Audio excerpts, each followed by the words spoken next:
আপনাদের যাদের যাদের স্টেট ব্যাংকে অ্যাকাউন্ট রয়েছে, বিশেষ করে যারা স্টেট ব্যাংকের বিভিন্ন স্কিমে, হতে পারে সেটা এফডি, হতে পারে সেটা আরডি, হতে পারে আরও অন্যান্য স্কিমের টাকা ইনভেস্ট করতে পছন্দ করে এবং ইনভেস্ট করে টাকা বাড়াতে চায় এবং যারা বাড়িয়ে ভবিষ্যৎ উজ্জ্বল করতে চায়, ভবিষ্যতের জন্য টাকা সঞ্চয় করে রাখতে চায় স্টেট ব্যাংকের বিভিন্ন স্কিমে, তাহলে কিন্তু আপনারা স্টেট ব্যাংকের আরও একটি স্কিম থেকে মোটামুটি আপনারা মাসে একটা ভালো রকম টাকা ইনকাম করতে পারবেন।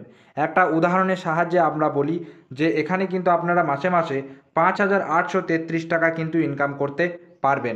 কিভাবে করবেন, কোন স্কিমের মাধ্যমে হবে, কিভাবে আপনারা আবেদন করবেন, সব কিছু আলোচনা করব আজকের এই ভিডিওতে। তাই অবশ্যই কিন্তু ভিডিওটি শেষ পর্যন্ত দেখুন। তো চলুন ভিডিওটি শুরু করা যাক। তো আপনিও স্টেট ব্যাংকের তরফ থেকে কিন্তু মাসে মাসে 5,833 টাকা পেতে পারেন।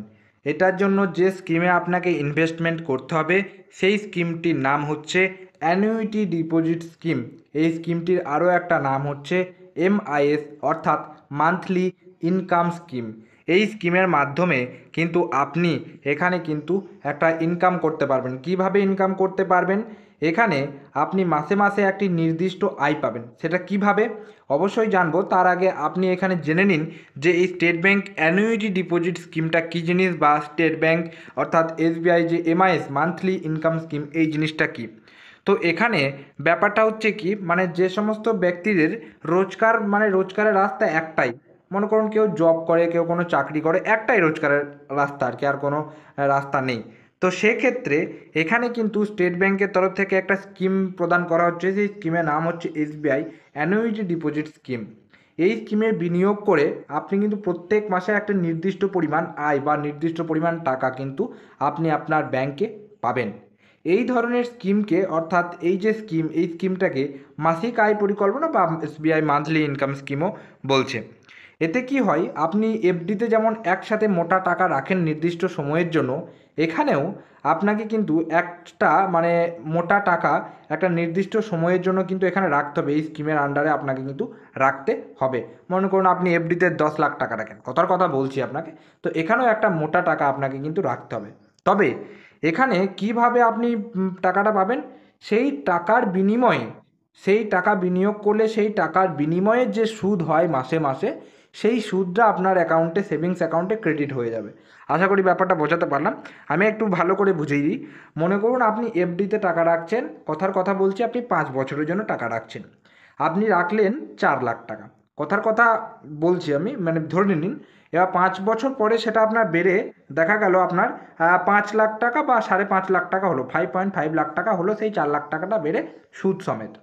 তাহলে আপনি এফডিতে কি পাচ্ছেন, একটা মানে সুদ সমেত পুরো টাকাটা মেয়াদের শেষে পেয়ে যাচ্ছেন, তাই তো? কিন্তু এই যে এমআইএস করলে এখানে কি হবে, এই যে আপনি 4 লাখ টাকা রাখলেন 5 বছরের জন্য, তাহলে আপনার সুদ সমেত 5 বছর পরে কত হচ্ছে, 5.5 লাখ টাকা, ঠিক আছে?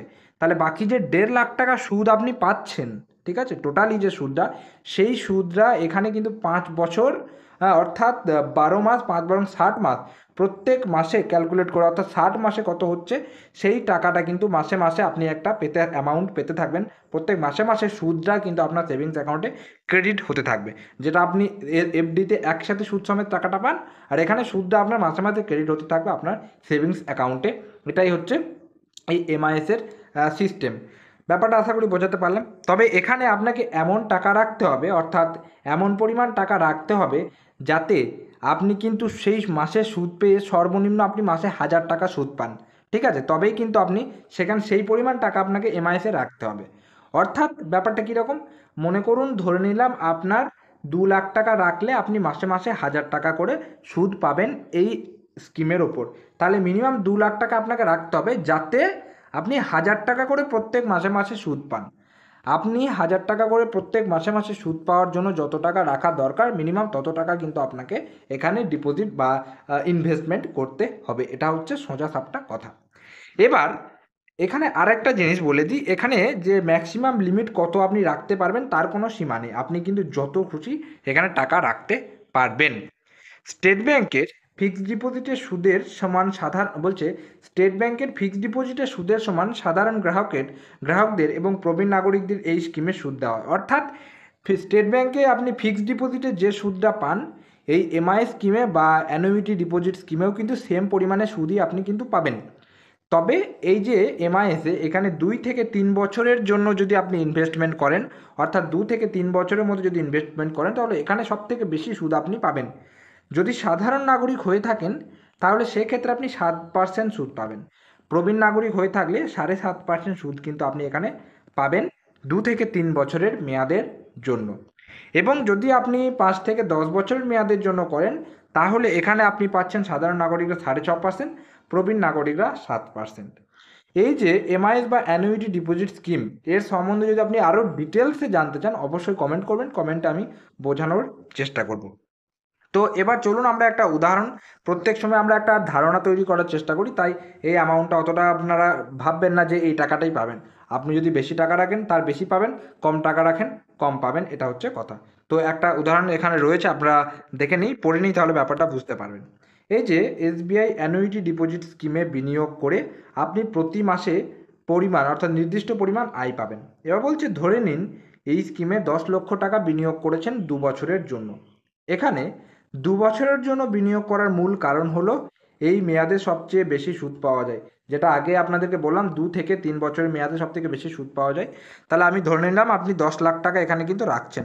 তাহলে 10 লাখ টাকা রাখছেন, তাহলে আপনি যেহেতু সাধারণ অর্থাৎ প্রবীণ নাগরিক নন, অর্থাৎ সাধারণ নাগরিক, সেক্ষেত্রে আপনি 7% সুদ পাচ্ছেন। হ্যাঁ, এবং সুদ সেই অনুযায়ী অর্থাৎ সুদের হার অনুযায়ী আপনি প্রত্যেক মাসে পাবেন 5,833 টাকা। অর্থাৎ এতে আপনার মোট ম্যাচুরিটি পরিমাণ হবে 14 লক্ষ টাকা। তাহলে ব্যাপারটা বুঝতে পারলেন? 14 লক্ষ টাকা, তাহলে 10 লাখ টাকা আপনি রাখছেন, 14 লক্ষ টাকা আপনার হচ্ছে অ্যামাউন্ট যেটা সেটা। এবার বলছে এই ক্ষেত্রে একই ক্ষেত্রে যদি প্রবীণ নাগরিক হয়ে থাকেন তাহলে 7.5% সুদ পাচ্ছেন। এক্ষেত্রে আপনি 10 লক্ষ টাকা বিনিয়োগ করলেন, তাহলে প্রতি মাসে 6,250 টাকা পাবেন। অর্থাৎ সিনিয়র সিটিজেন হলে 6,250 টাকা করে প্রত্যেক মাসে মাসে পাবেন, এবং যদি সাধারণ নাগরিক হয়ে থাকেন 5,833 টাকা করে প্রত্যেক মাসে পাবেন। মানে 4 লাখ টাকা আপনার 2 বছরে সুদ সমেত হচ্ছে 10 লাখ টাকার মধ্যে। সেই 4 লাখ টাকাটাই ডিস্ট্রিবিউট হয়ে যাবে প্রত্যেক মাসে মাসে, এবং সময়ের শেষে আপনাকে আপনার আসল টাকাটা রিটার্ন করে দেওয়া হবে। এটাই হচ্ছে বেসিক ফান্ডা। তো আশা করি ব্যাপারটা বুঝতে পারলেন। যদি ভিডিওটি ভালো লেগে থাকে একটা লাইক করবেন, চ্যানেলে যদি নতুন থাকেন চ্যানেলটিকে সাবস্ক্রাইব করে রাখবেন, এবং আপনাদেরকে খুবই অনুরোধ করব, খুবই রিকোয়েস্ট করব যে আমরা 4,000 সাবস্ক্রাইবের কাছাকাছি আসতে চলেছি। তাই অবশ্যই কিন্তু যারা যারা ভিডিওটি দেখছেন অবশ্যই একটু সাবস্ক্রাইব করে দেবেন, কারণ 4,000 সাবস্ক্রাইব হতে আর বেশি কিন্তু দেরি নেই। তাই আপনাদেরকে অবশ্যই অনুরোধ করব একটু 4,000 সাবস্ক্রাইবটা করে দেবেন। তো এই ভিডিওটা একটু শেয়ার করে দেবেন সেই সমস্ত ব্যক্তিদের কাছে যাদের সাধারণত স্টেট ব্যাঙ্কে অ্যাকাউন্ট রয়েছে এবং যারা একটা মোটা টাকা এফডিতে করতে চাইছেন বা মোটা টাকা ইনভেস্টমেন্ট করতে চাইছেন, মোট কথা হচ্ছে এটা। তাহলে এটাও একটা ভালো রকম স্কিম হতে পারে আপনার জন্য, সেটা হচ্ছে এই ভিডিওর মাধ্যমে বোঝানো। তো যাই হোক, দেখা হচ্ছে পরের কোনো ভিডিওতে। ততক্ষণ পর্যন্ত প্রত্যেকে সুস্থ থাকবেন, ভালো থাকবেন। টাটা সকলকে এবং অসংখ্য ধন্যবাদ।